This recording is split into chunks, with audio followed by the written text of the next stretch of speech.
वय 65, नवरा नाही, आजारपणाच्या औषधाचा खर्च आणि आजीने जे करून दाखवलं ते भारताच्या इतिहासात पहिल्यांदाच 65 वर्षाची आजी रिक्षा चालवते. तुम्हाला माहित आहे का आजींचं स्वप्न काय आहे ते माहित आहे का? माझी अशी इच्छा आहे की एक म्हाताऱ्या माणसासाठी एक वर्धा आश्रम बांधायचं. आजींचं स्वप्न आहे की त्यांनी स्वतःच्या पैशातून त्यांना वृद्धाश्रम बांधायचं. म्हणजे किती मोठी गोष्ट आहे. नाही ती म्हणायची ती आजी शिटा उचलती म्हणजे काय मला तीच काय कळायचं नाही. सबस्क्राईब करा म्हणा. सबस्क्राईब बोट दाखवा त्यांना. सबस्क्राईब करा. सबस्क्राईब करा. बरं तुम्ही सबस्क्राईब करा. 65 वयाच्या आजी जर ह्या वयात रिक्षा चालवत असतील तर आजी मला एक सांगा की आजकालच्या ज्या स्त्रिया आहेत, मुली आहेत, त्या सोशल मीडियावर त्यांना नाच गाणं करायला, अंग प्रदर्शन करायला त्यांना जास्त आवड आहे, तर त्याबद्दल तुम्ही काय सांगाल?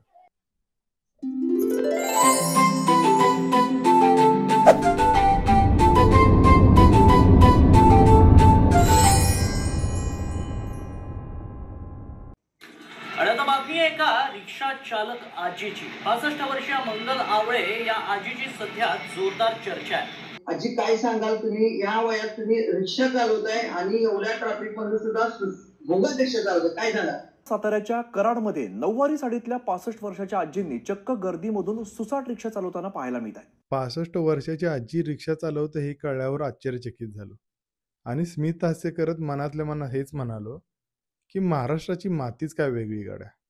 स्वराज्य संस्थेची दिशा दाखवणाऱ्या इथल्याच, भारताच्या पहिल्या शिक्षिका पण इथल्याच आणि भारताच्या पहिल्या डॉक्टर पण इथल्याच. ह्या गोष्टीचा अभ्यास केला तर कळालं आजी तर माझ्या शहरातला. म्हणलं आता भेट तर नक्कीच घेतली पाहिजे. तर म्हणलं चला. तर मी गेलो त्या आजींची भेट घ्यायला त्यांच्या घरी.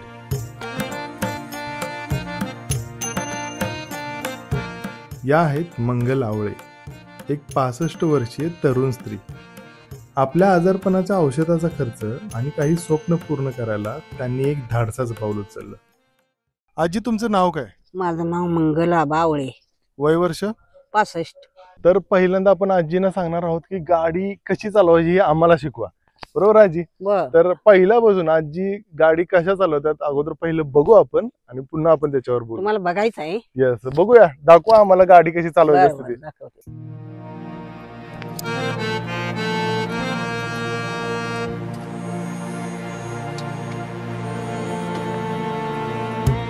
तर आपण आता आजींच्या रिक्षात बसणार आहोत आणि आजी आपल्याला फिरवणार आहे.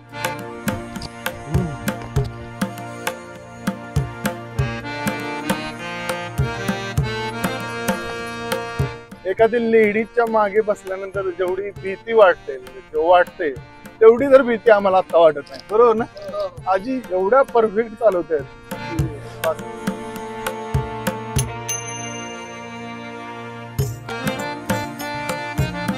तर आजी काय म्हणतात बघा. आजीने आपला व्हिडिओ बघितला आहे ऑलरेडी. आपला एक आजी कुठला व्हिडिओ बघितला तुम्ही? तुम्ही ताज हॉटेलला तुमच्या आईला नेलेली. माझ्या मुलानं सांगितलं की ह्या मुलानं आईला पहिल्या पगारात ताजमहल हॉटेलला घेऊन गेले. ती चांगला आहे फोटो.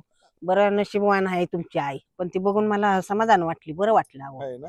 मी प्रत्येकाची मुलं अशी नसते ती नशीबवान. आईला तुम्ही चांगल्या हॉटेलला नेऊन चांगला तिला आनंद दिलाय. बर. मी माझ्या पहिल्या पगारात माझ्या आईला ताज हॉटेलला राहायला नेलेलं. आणि ते माझं एक स्वप्न होतं आणि आजीने तो व्हिडिओ बघितला आणि त्याच थोडं सांगत होत्या.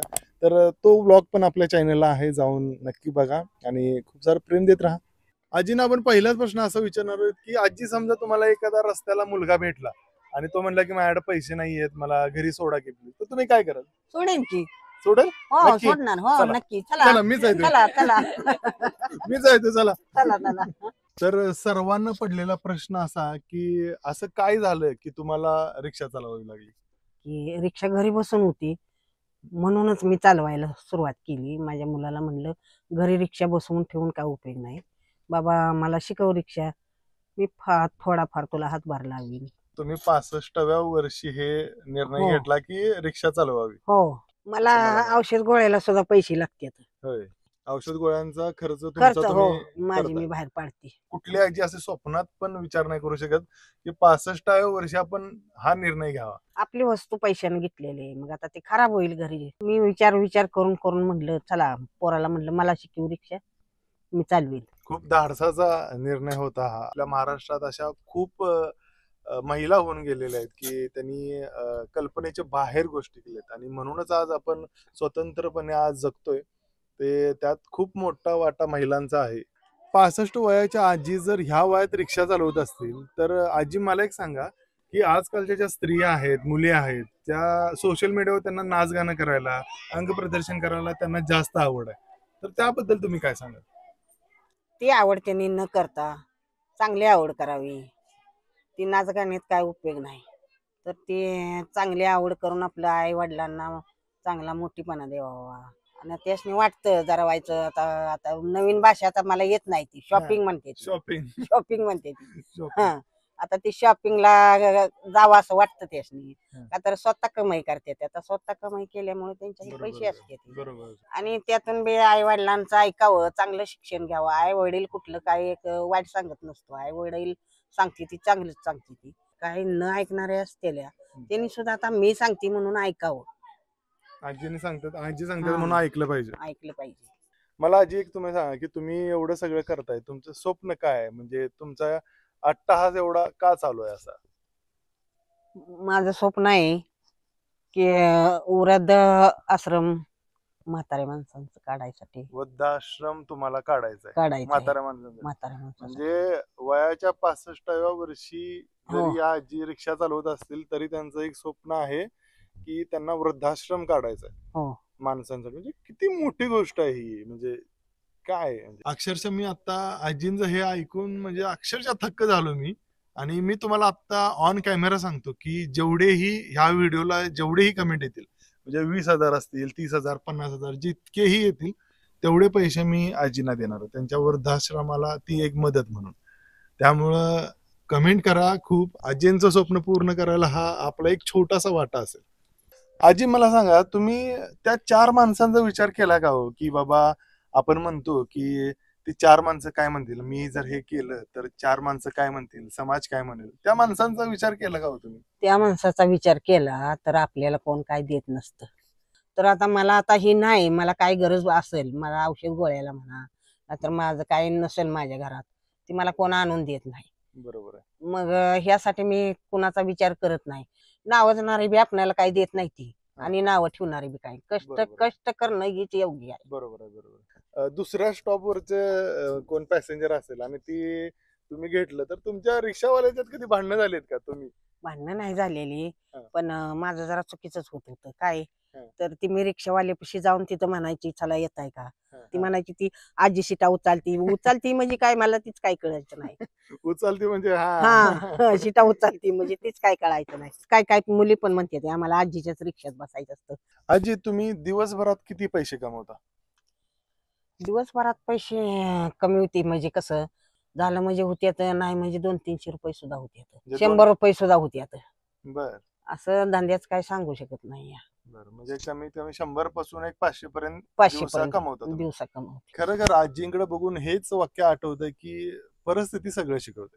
परिस्थिती आणि- सगळं शिकवते. तर आतापर्यंत आपण आजींना प्रश्न विचारले तर आता आजी तुम्हाला प्रश्न विचारणार आहे.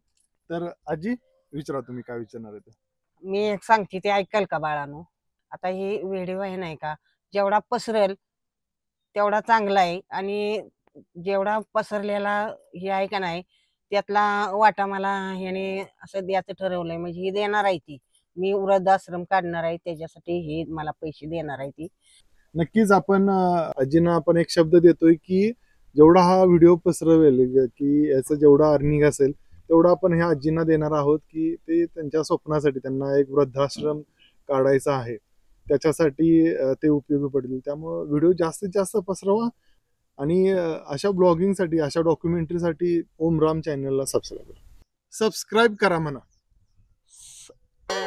सबस्क्राईब करा. सबस्क्राईब सबस्क्राईब करा. काय सबस्क्राईब सबस्क्राईब स्क्राईब